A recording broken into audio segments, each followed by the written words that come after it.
there. Genesis. Okay. A lot going on in Genesis, that's for sure. Um, so Genesis certainly is well, as you know, it's the first book of the Bible. It's the beginning. It's all in the beginnings of Genesis. Um, Genesis has a lot to it. We won't be able to cover everything about Genesis tonight, obviously, but Genesis certainly is related to many worldview questions. Um, obviously it's Genesis where we find out that there's a God. We don't need the book of Genesis to show there's a God, but if we want to get the idea of what that God is really like and what that God expects of humanity, we begin to see that in the book of Genesis. So you're not going to know everything about a God just looking at the created order without reading the book of Genesis. You need to go into Genesis. Obviously, we learn about Genesis, where we come from, is there meaning? Who are we as humans? Who is the first human? Where does evil come from? We find out very quickly the origins of what's wrong with people, the origins of evil, the origins of the universe, kind of. We learn about the universe in Genesis. So there's a lot going on in Genesis, and so we learn a lot about humanity. Of course, we see the beginnings of humanity. We see the problems with humanity. So there's certainly a lot of worldview questions related to Genesis, no doubt about it.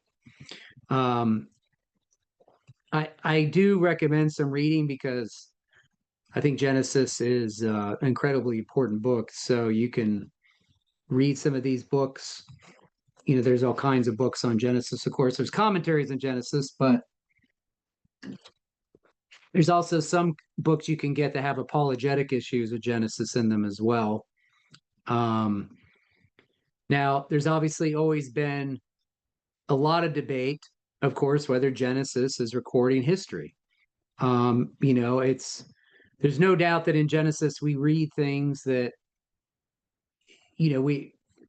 we have issues. If you go into a university setting, a secular university like I work at or do ministry at, you're not going to hear much about the historicity of Genesis. You're probably going to hear Genesis is like some sort of nice mythological story that kind of tells some really good moral teachings or moral lessons on humanity, but it's nothing historical unless you take you find a professor in your Bible class. If you want to take like Near Eastern languages at secular university, if you get maybe a Bible teacher that really believes it, which I did. There was one here at Ohio State, but he retired.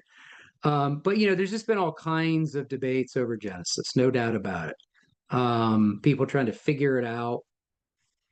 People trying to figure out, how do I read Genesis? What's the relationship between faith and science, between Genesis and science? Is this literal, non-literal? Is it history? There's just been all kinds of debates. So those are good books to get. There's also a really good book, if you can get this resource, called The Dictionary of Christianity and Science.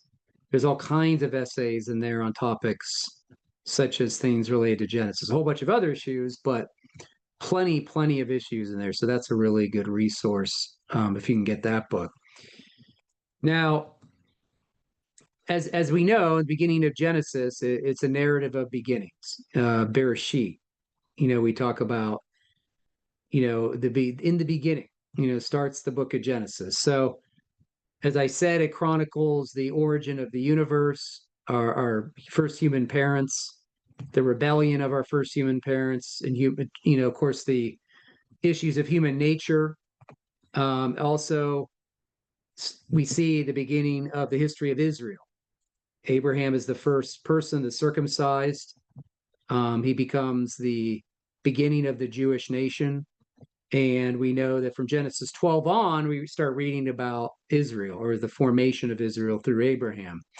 But Genesis 1 to 11, of course, seems to be the more debated chapters. They've always been the issues of creation, the issues of Genesis, the issues of evolution, the issues of the first humans, and whether the earth is old or young, or is the flood universal, is it local, did that happen, all kinds of issues. So Genesis 1 to 11 is certainly one of the more contested issues than Genesis 12 on, it seems. I mean, not that anything in Genesis 12:12 isn't debated, but Genesis 1 to 11 certainly has gotten a lot more, seems to have a lot of debates. There's been a lot of debates on Genesis 1 to 11.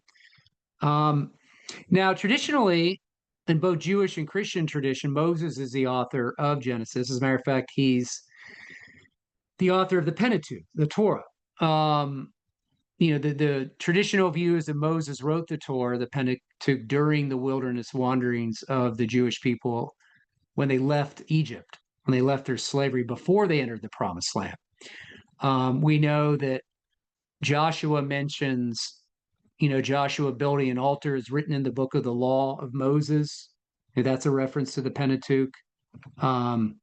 Joshua 1:7 also refers to the law commanded by Moses. In the New Testament, of course, Jesus refers to Moses many times.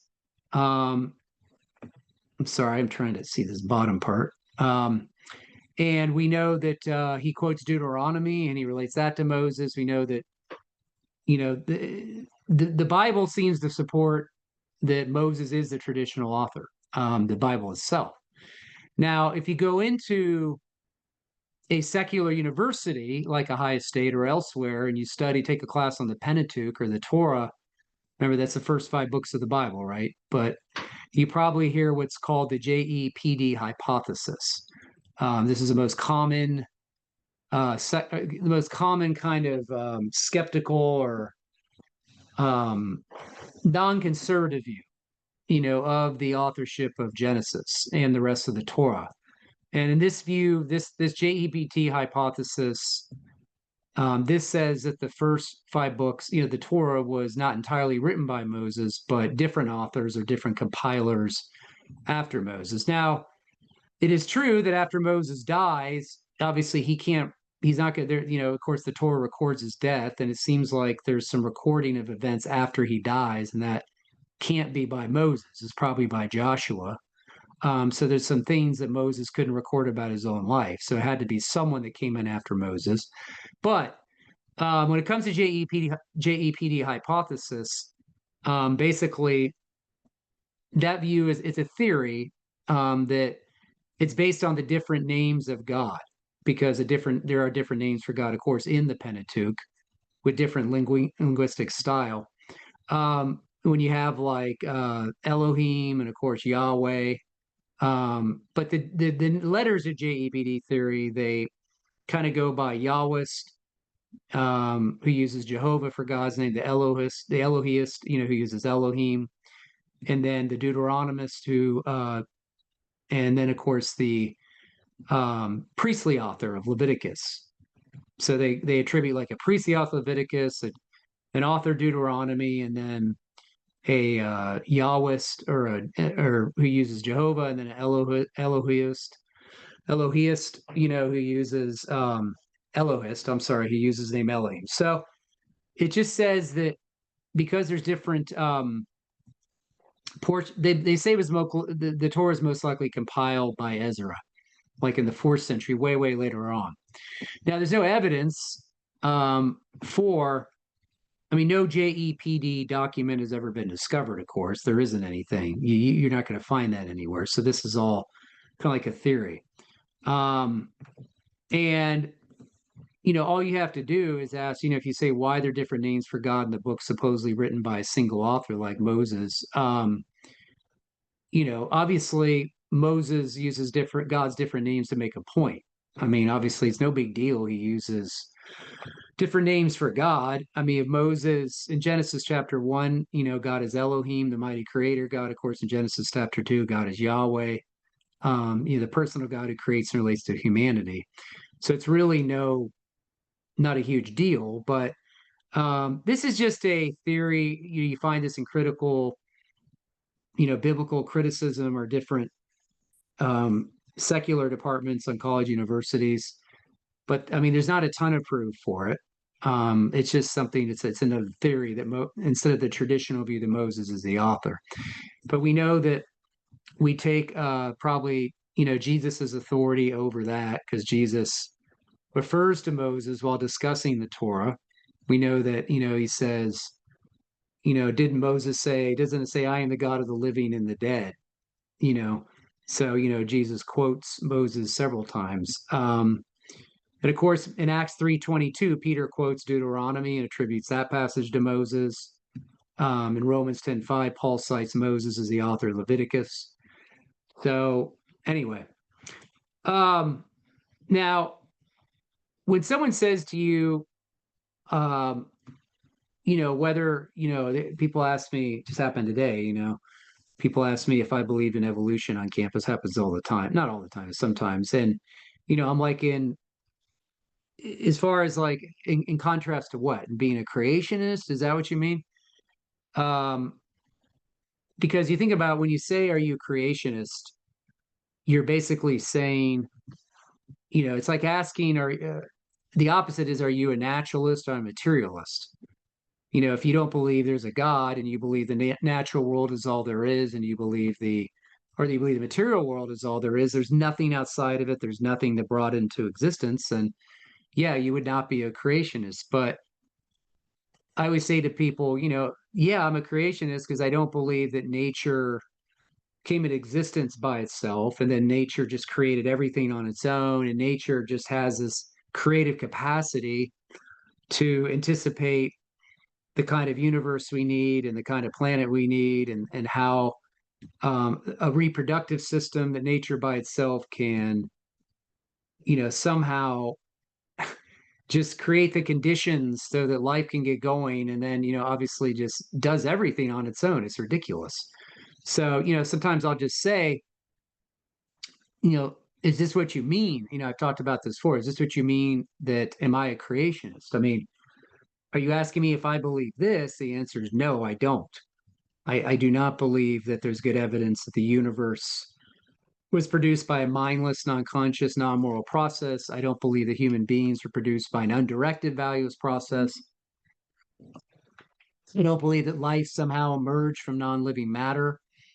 And I don't believe that all the cosmic constants just happen to be right, given enough time or many possible worlds, that we just got the right universe. It just showed up and we just got lucky. We're a lucky accident. I don't believe that. I think that takes more faith to believe that. Um, you know, when I just repeat, if someone said, you've heard the word like a naturalist, that means that's somebody who does not affirm the supernatural. Okay, somebody that says that God or gods or ghosts, immaterial souls, spirits, they don't believe in any of that. Now, obviously, I don't think ghosts are real. I think they're demons. But the point is, for naturalists, nature is all there is. There's nothing outside the natural realm. Excuse me. Um, Now, I don't really find it to be that hard to understand that there's some things in reality, of course, that you can differentiate between two kinds of causes. I mean, we know some things are not the result of like direct intelligence. The sand dunes or something like that. I mean, I'm not saying God didn't create the world. I'm just saying that when you see a specific pattern or something like this sandcastle that is carved out in the person of Jesus, then you're going to know right away, of course, that that was caused by a creator. A creator did that, a mind did that, an intelligence did that. It's just common sense. So if someone asks me if I'm a creationist, I say, yeah, I believe in an intelligent being who planned out our universe, planned out our earth, planned out human life, planned out the first cell, planned out your DNA code. A mind intelligence is behind that. Think about that. That sand dune, as cool as that is, and as much work as it took from a creative mind, just multiply that on what it would take to plan out a universe and an earth and a human body and cells and your DNA and everything else. So a little more complicated than just building a sandcastle or a sand art figure like Jesus there. Um, so like I said, if it's just common sense that we know that you sometimes just know right away that some things are going to have an intelligent cause behind them or creator behind them. I mean, if you say that there's no God, you're basically saying no mind, no intelligence, no creator, undirected processes, natural processes can account for anything. It's not directed by anyone, any mind, any intelligence. I don't have enough faith to believe that. Um, now,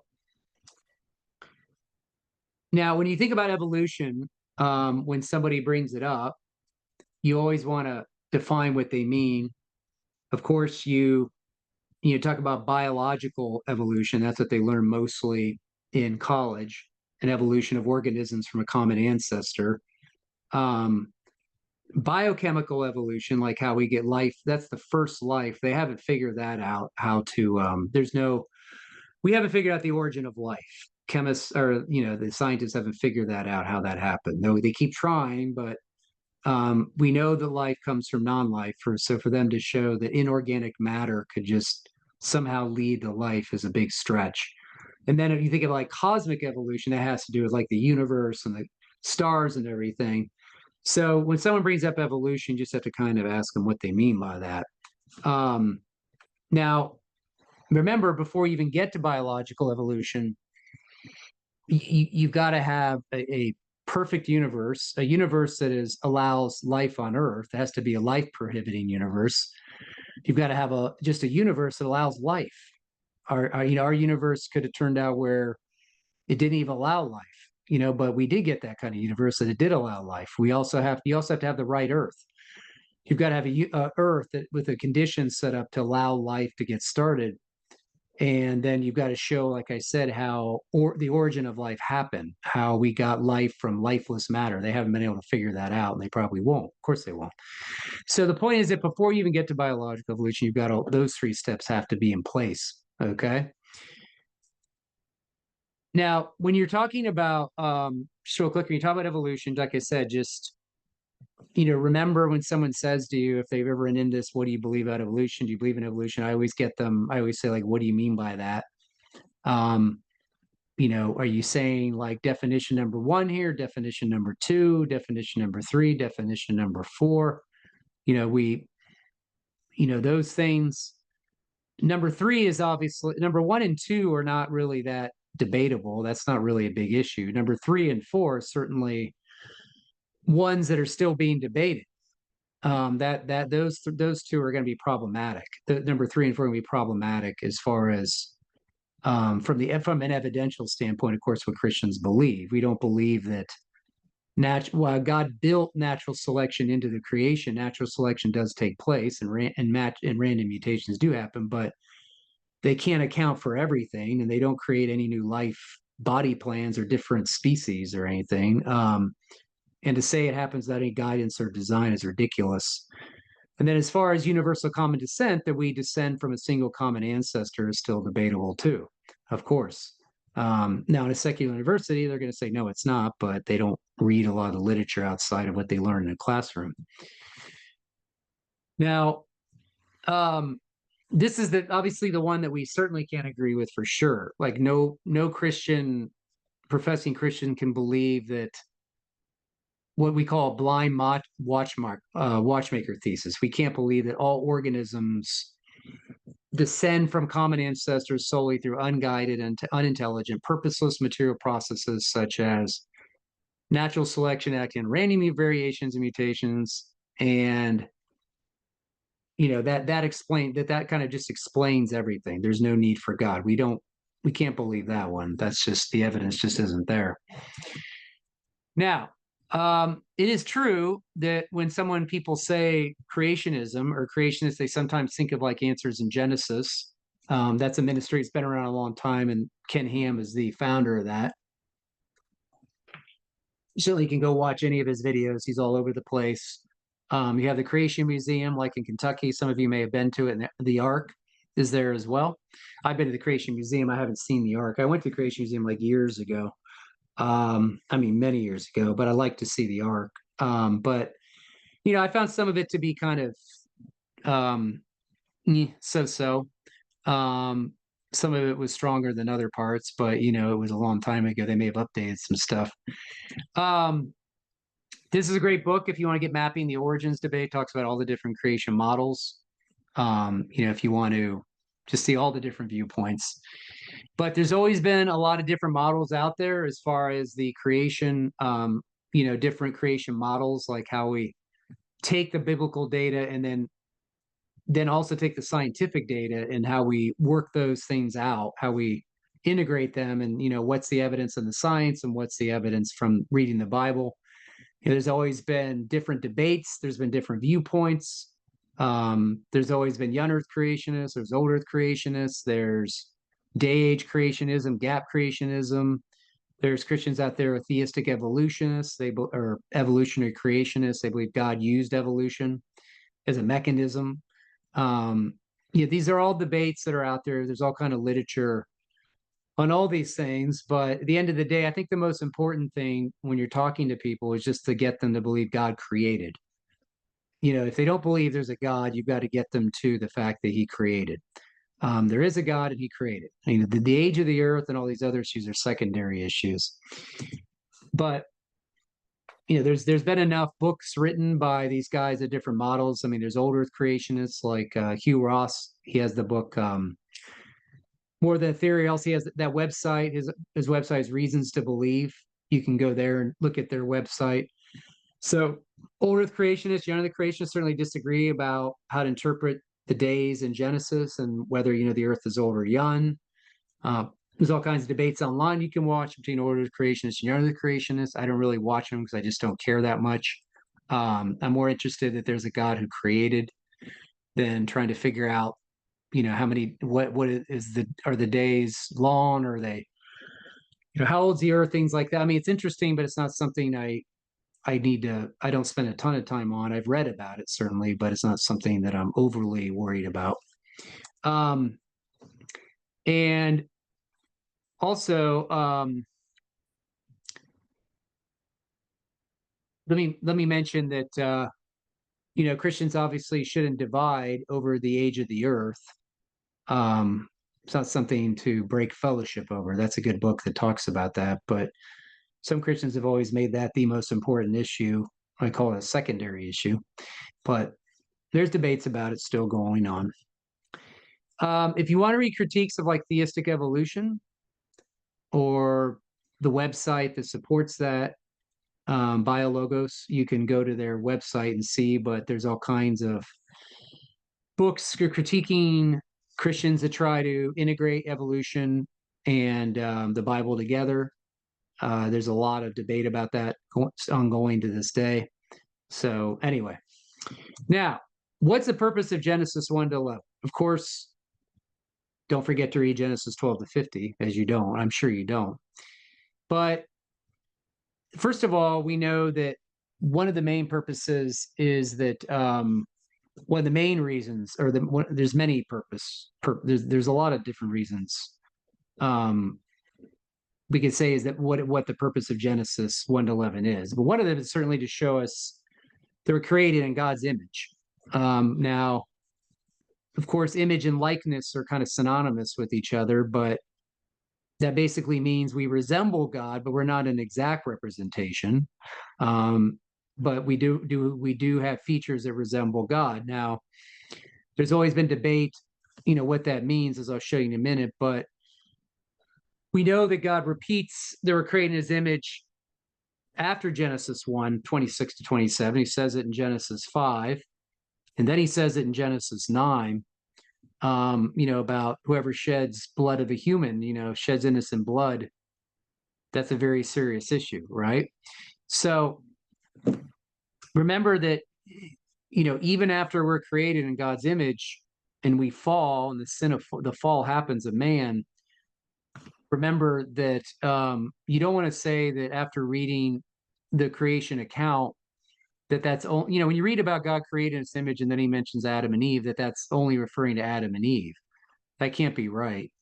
Because if you read Genesis 9, that occurred hundreds of years after Genesis 1. I think I had a girl on here I think she was on the Zoom call 3 years ago, and she argued with me, kept insisting that only Adam and Eve had the image of God, and after that, all humanity was lost, and we don't have the image of God anymore. But I pointed out that in Genesis 9, why does it say that whoever sheds man's blood, by man his blood shall be shed, for the image of God he made man? So if we weren't still creating the image of God after Adam and Eve, then God wouldn't have said that in Genesis 9. So we were still being created in the image of God long after Adam and Eve were gone. And then it says the same thing in James 3. It talks about James 3, 8-9. It says, the tongue no one can tame. It is a restless evil. It's full of deadly poison. We bless the Lord, who are made after the likeness of God. So everybody's created in the image of God, still creating the image of God, even after the fall of man. Even though we still sin, everybody carries the image of God. And some people have different views on what it means to be made in the image of God. There's what's called a substantive view that it means that we share, we reflect God, like in certain things, like God is intelligent, we're intelligent. God is creative, we're creative.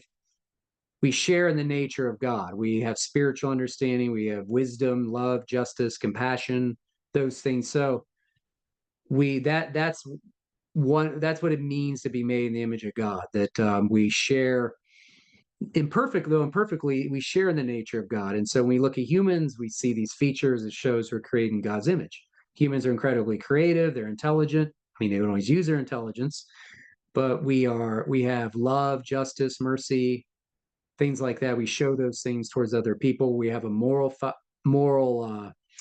law written within us. We have morality. Of course, God's a moral being. Those kinds of things. That's one way to view it. Another view of what it means to be created in the image of God and likeness God is a relational view, meaning that God is a Trinity, and since the Father, Son, and Spirit share that love with each other perfectly, and they're in perfect harmony, in perfect communion,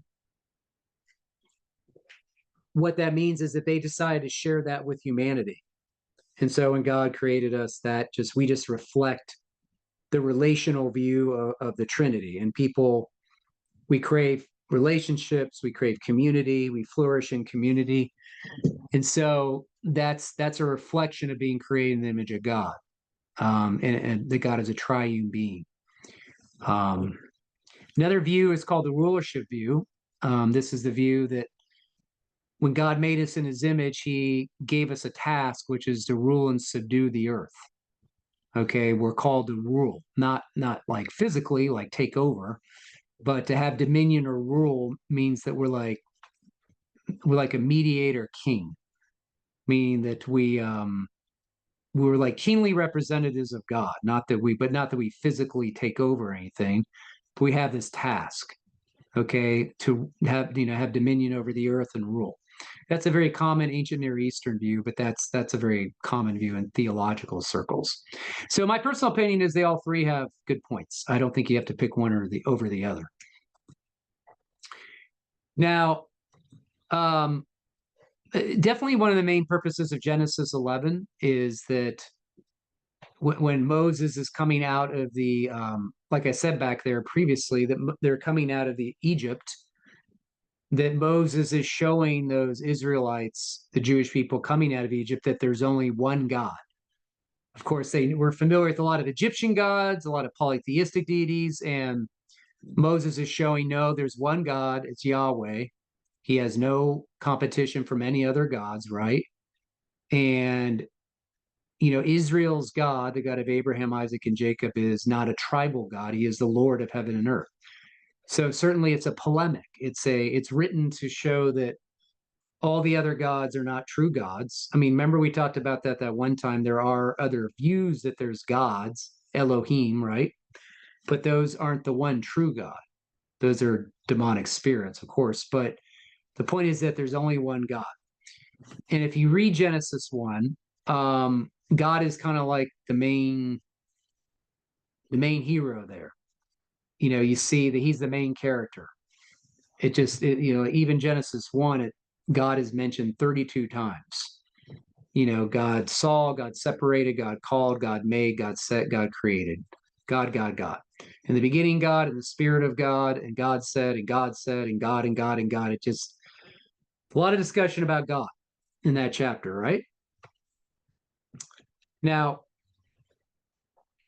the difference between the biblical God, the other thing about pointing out that the biblical God is the one true God is that this God is a God of unity, order, and harmony in the world he has made. Um, he's a God of order, unity, and harmony. I'm sorry. Yeah. So in a polytheistic view, those gods are semi-chaotic. Um, they're very threatening. Sometimes you have to appease the gods, right? Always having to appease the gods. Um, but the Genesis, as far as the God that of Genesis really laid the groundwork for some of the founders of science. They saw that the laws of nature were orderly, they're stable, they're rational, they're not chaotic. This has to come from a God that is a God of order. The universe is not chaotic. We can explore it. We can do science. We can make our discoveries. So it's a little, that biblical God, the God of Genesis, is laid the groundwork for that. That's written, by the way, that's written a book called The Genesis of Science. You can read that by James Hannon. He talks about how that, I'm sorry, that the first scientists, like I said, a lot of them believe the universe was rational, intelligible, and uniform. Just the fact the universe is even intelligible is something that needs to not be overlooked. The fact that we can use our minds and grasp truths about the universe and that we can do our science and make all these discoveries is just we sometimes we just take it for granted. Why is that? Okay, why is that? Because a rational mind made the universe, a mind of order and a mind that's intelligible. I mean, we know we have an intelligible universe from an intelligent mind. Now, some people, may ask, why did God create? Certainly, God didn't create because he was lonely.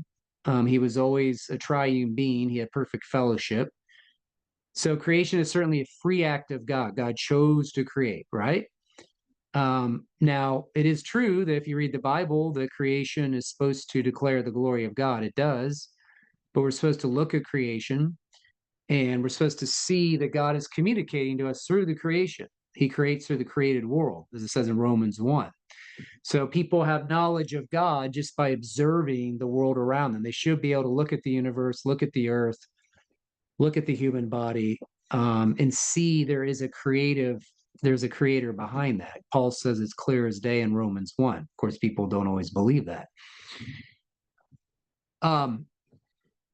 Now, how did God create? It says in Hebrews 1:3, God creates by the word of his power. He spoke it and it came into being. We know that. There's some sort of verbal revelation and non-verbal revelation, meaning that, verbal revelation is what God speaks to us or to a part of mankind in human language, right? Now, we say that, God created by the word of his power. That doesn't necessarily mean, like John Lennox points out, it doesn't mean that God has like a physical voice box, okay? Because God's not a physical being. There's some sort of communication going on. God's, of course, spirit. But we don't really, as John Lennox says, we don't have the slightest idea of how this is done. When it says like, "in God said," we know God doesn't have like a physical voice box. So however that works out, we don't know. I mean, we picture it. We only have our human analogy. So, then the analogy of humans, we think like I talk, I have a voice, you can see my voice moving in my face. But I think that's probably what we do with God sometimes. We think he spoke. Oh, it's like a mouth moving, or it's like God's face. We don't really know, obviously, what that looks like. Okay. We just know God doesn't have like a physical voice box, right? So it's, the Bible uses anthropomorphisms to describe God, right? It takes human language and applies it to God. Now, we know that Genesis, yes, it does make claims that match with reality. We know that all humans seem to want to fight for other humans. A lot of times they seem to care a lot about whether humans have value and dignity. That's why we have human rights campaigns, and that's why hopefully when you vote, you think about how humans are going to be treated. Certain laws will be passed that are either horrible for humans or good for humans. It's going to hurt your neighbor, help your neighbor, right? But it comes from your view of humanity. Okay. So obviously, Genesis 1 lays the groundwork for human rights, dignity, and value. We've talked about that. We'll talk about cosmology in a second. It also, Genesis makes claims about humanity, that we know that there's something wrong with humans. We know it can't all be traced to genetics or psychology or sociology. We see the degeneration of mankind. We see that we're decaying, and we see that there's, humans are,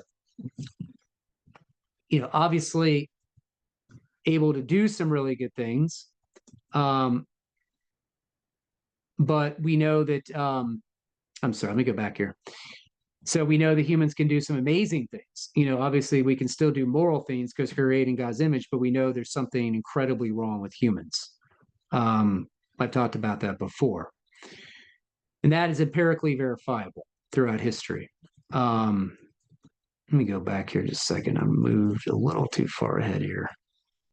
Yeah. So, as I said, there's something terribly wrong with humans, and we know the human nature was pronounced good by God, it's been corrupted, but we know that we still can do some amazing things as well. And we see that, the doctrine of original sin makes the best sense of human experience. And we know that the doctrine of sin, or original sin, is empirically verifiable throughout history, across civilizations in our personal experience. And we don't really know how sin is transmitted from Adam to us. I talked about that elsewhere. I don't really know because the Bible doesn't tell us how Adam sins and then it gets to humans and we sin. How is it transmitted through our parents? How's it transmitted? It doesn't really say. But we know that eventually sin gets to us, and we eventually sin. There's no doubt about it. Now, the other thing the Bible makes claims about is something with cosmology. Okay, cosmology is the study of the cosmos, right? The universe's origin, how it came to be, and the laws of science. So there is some good evidence. Obviously there are claims here that we're talking about. Now, in Genesis 1, we know that it says in the beginning, God created the heavens and the earth. So if that's true, that is the greatest miracle. I mean, if that miracle is true, all other miracles are on the table. If someone says, I can't believe in a resurrection, well, I always say, do you believe that you're an accident of nature, or do you believe you're created by God? I say, well, I think I'm created. So you think God created earth, the heavens and the earth? Maybe. Well, yeah, I guess. Well, then you just affirmed the first miracle and the ultimate, the greatest miracle, right? So if you can affirm that miracle, you should be able to believe in a resurrection.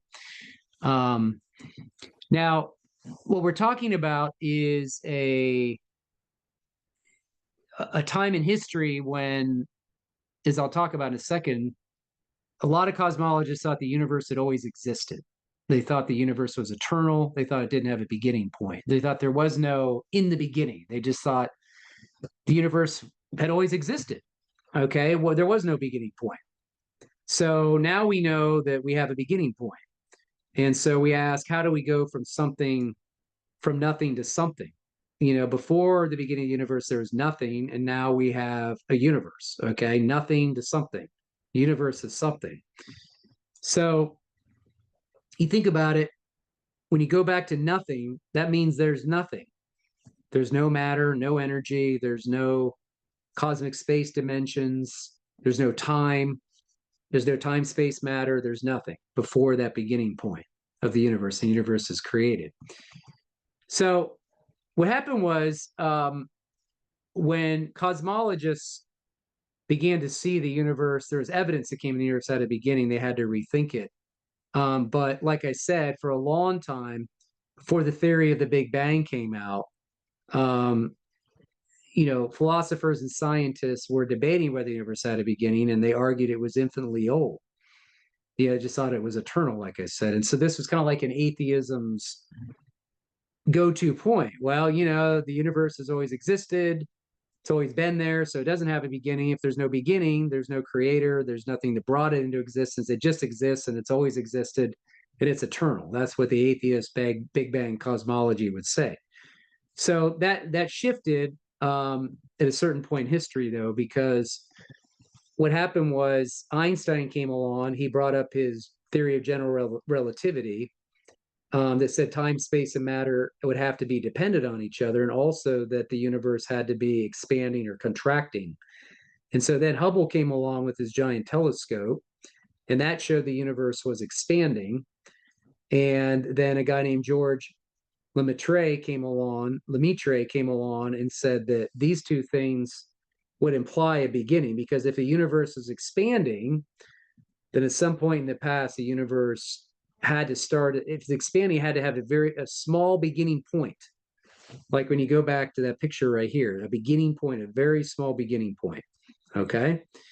And so this was kind of foundational to the idea of a Big Bang theory. And then what happened was a couple guys came along and they discovered they had got a Nobel Peace Prize for discovering what's called the cosmic microwave radiation from the Big Bang. It was like the afterglow effects, the heat from the beginning, from the bang point. Okay.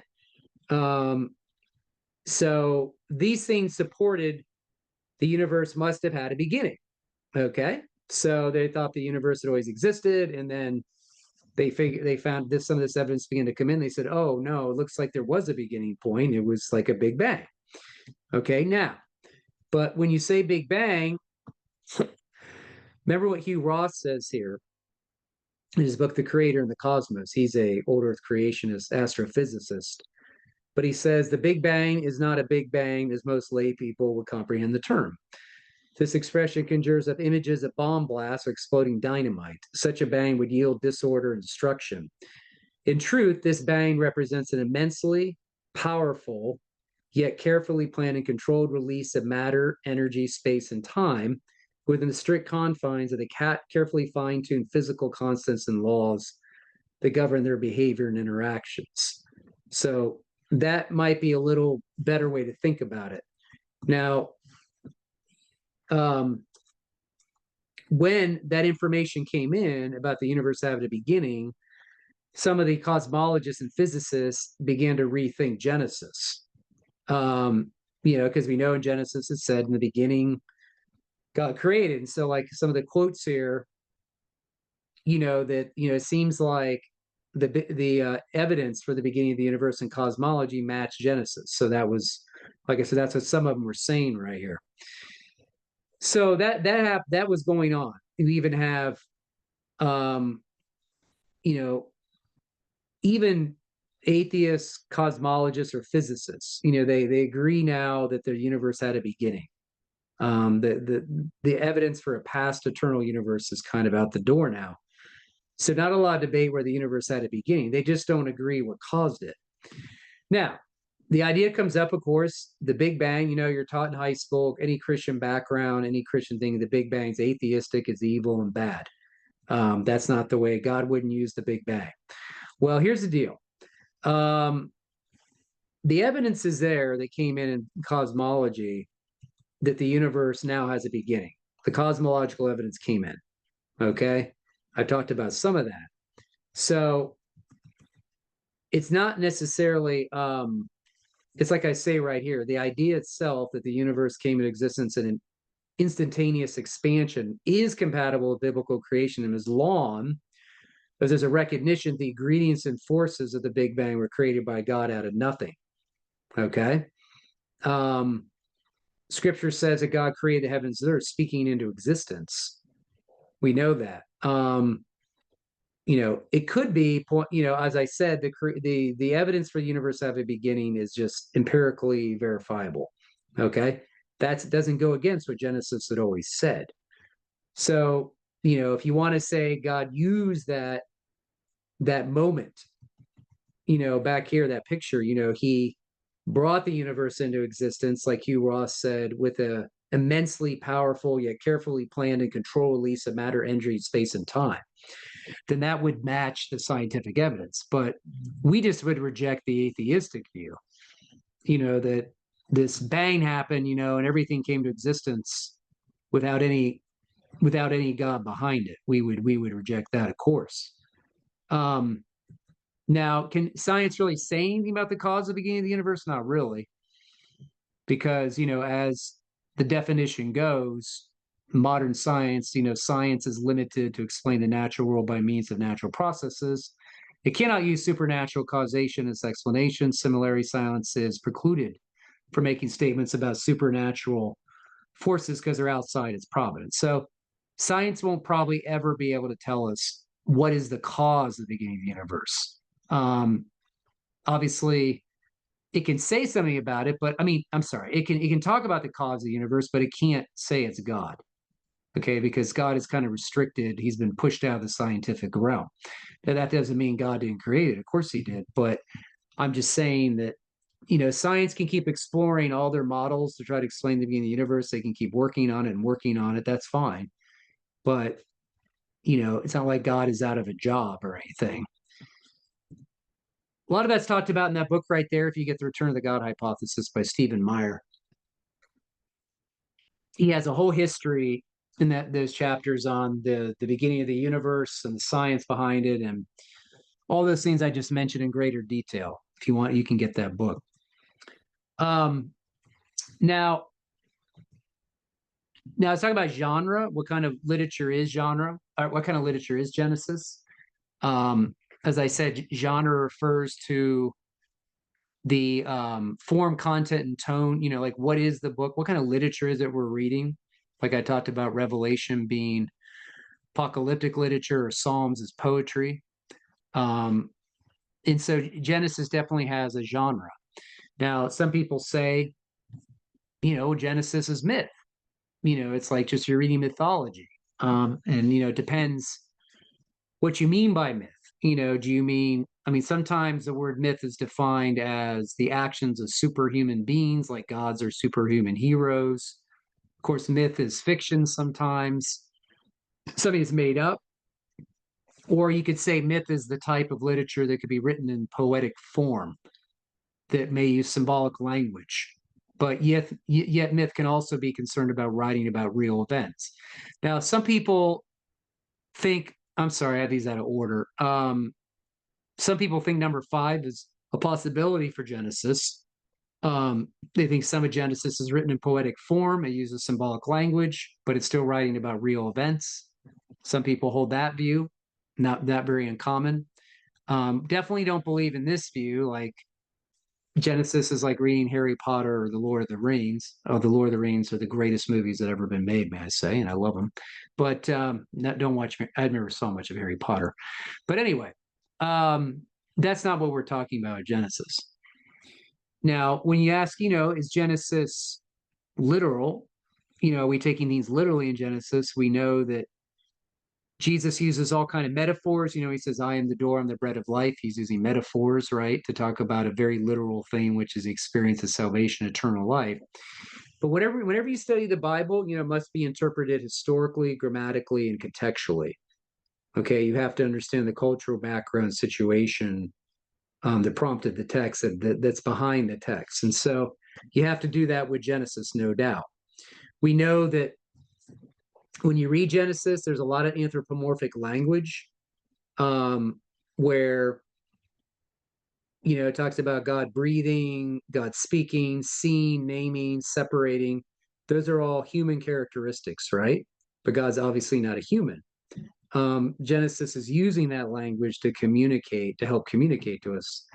Those things help us understand God because we're human, right?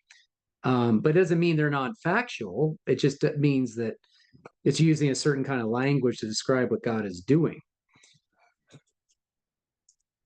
Some people ask, is Genesis 1-11 historical in the sense the events recorded within it actually happened? Are the description of those events symbolic? Because there's literary techniques there. So there's no doubt that Genesis 1-11 is what we call an historical narrative, but it also has figures of speech, metaphors, things like that, symbolism, of course, but it's written as an historical narrative. We know that Genesis 1 to 11 has an expanded linear genealogy. We're talking about scenes of recording real people. You've got 10 generations from Adam to Noah and 10 generations from Noah to Abraham. You've got the genealogies of chapters 5, 10, and 11, which indicate the historicity of such people as Adam, Cain, Enoch, Noah, and Abraham.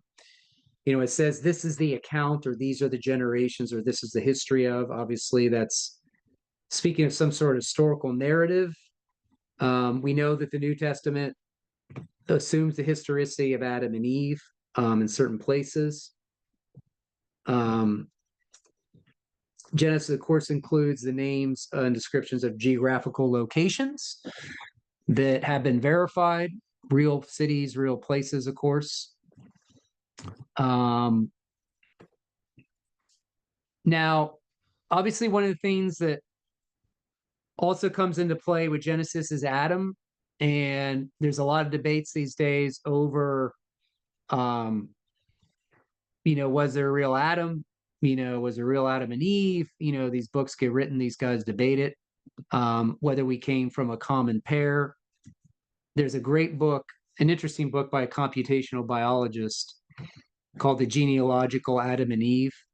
And he thinks that the science shows that there can be using population genetic studies, that there can be a pair, that we did come from a pair of two.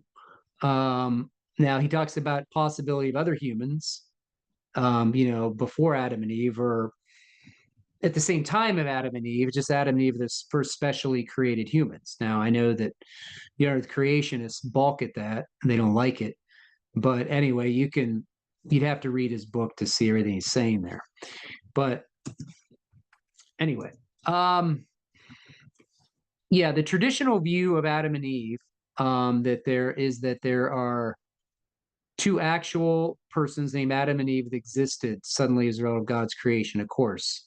They have a biological relationship to all human beings that are alive today. Their DNA is our DNA, genetic Adam and Eve, and that often means that it also they sinned and brought death into the world. So that's the traditional historical view of Adam. Paul refers to Adam many times, we know, in his letters, in Romans especially. Talks about one man, death reigned through one man, the trespass of one man. Then he talks about how Jesus is the second Adam, right? He fixes what Adam did, fixes the problem of Adam's sin. So Adam is certainly assumed as an historical person in the writings of Paul.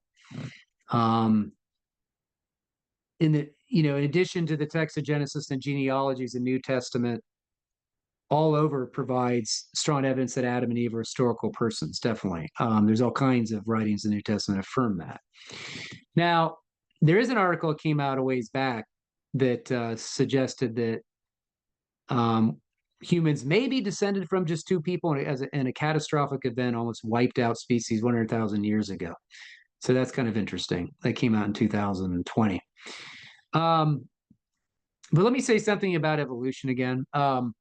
Let's say someone, would believe that there is no Adam and Eve, and let's say they would say that we went through the whole evolutionary process, that we came from, apes to man, whatever, chimps to man. You can see the difference in our, the differences in our shoulders, our cages, our spines, our pelvises, our hips, our legs, our arms, and our feet. If you compare, obviously, there's some major differences, obviously. And, you can see that, you'd have to ask what changes would be necessary to convert, an ape-like creature to a human-like one. Like what kind of changes would have to take place? Well, you would need a new design of a spine. You would need new shape and a tilt to pelvis. You would need legs that angle in from hips. You would need knees, feet, and toes designed for upright walking. You would need a skull that sits on top of the spine in a balanced position. You need a shift in jaws and muscle attachments. You would need a face flattened and sinuses behind the face and the eye sockets located in different places to permit a forward gaze. Just look at the pictures of the chimp compared to human. If you go from, I'm talking about going from here to here, from B to E, right there. See the differences, okay? These are kind of changes that have to take place, okay, in order for the whole evolutionary thing to happen. And there's a study that came out in 2004 that counts 16 anatomical changes necessary to convert, an ape into a human. Okay. And you would need multiple mutations. I mean, hundreds and hundreds and hundreds of mutations. Okay. So the question is there enough time to get these changes by an evolutionary process? Okay. Not to mention, you'd have to ask what is causing that change. What is doing that change? What kind of creative power is in those mutations? The mutations just, I guess they just do it on their own, right? Without any kind of mind. It's very, very, very hard to believe that. So the study shows that any of these differences require more than two mutations for providing advantage. It's very unlikely to have evolved into humans since our split with apes to be some 6 to 8 million years ago. So here's the point. It's like it's like these two authors said here. This author said in this book, Ancestors, here, this book. He says, we simply could not have evolved in the time scientists assigned to our split from chimps about 6 million years ago. Many coordinated changes are required to turn an ape into human. Harris acknowledges with complex features like skeletal traits, we expect there to be many DNA changes responsible for them, and we expect that these DNA changes will not have occurred only in a single gene, but in numerous different genes. Mathematicians Robert Durrett and Dina Schmidt have calculated that to get a single mutation in such a regulatory site would take 6 million years, as much time as we've got to evolve from ape to us. Even if every gene evolved simultaneously, all those mutations would need to work together to create helpful traits. Since mutations are blind to benefit, which they are, mostly harmful, and typically work against each other, simply isn't enough time for it to happen.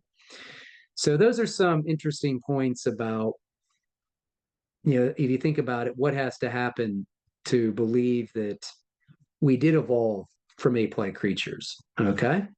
Now, I'm not saying that humans have nothing in common with apes at all. I'm not saying that. We share DNA, but we share DNA with horses and all kinds of other mammals. It could just mean we have a common designer. No big deal at all. But to believe that all these mutations happen, the way they happen, and believe this is the explanation for how we got from an ape to us, which, like I said, we need a new design of a spine, we need a new shape, tilt the pelvis, we need legs that angle in front of hips. All these features have to happen. All these things have to happen. That's going to take a lot of work to make them, or it's going to take you're really going to have to really work on that to show that's plausible. Now, I know people think it's absolutely set in stone, it's true, you can't refute it, but they don't sometimes read the literature outside of what they're reading in a college textbook. But anyway, so also, if you want to read a really good book on Adam with genetics, that's a good book. Searching for Adam. That's a really good book. Terry Mortison, he's got a lot of good essays on that. There's an article on that called Genetics Confirms a Recent Supernatural Creation of Adam and Eve by Dr. Nathaniel Jennison and Dr. Jeffrey Tompkins. They have that chapter in there. So that's a really good book. So anyway, that's about all I have to say about Genesis. I've gone about an hour and 10 minutes, so we could cover a lot of other topics, but I think that's enough for right now. So we shall stop there.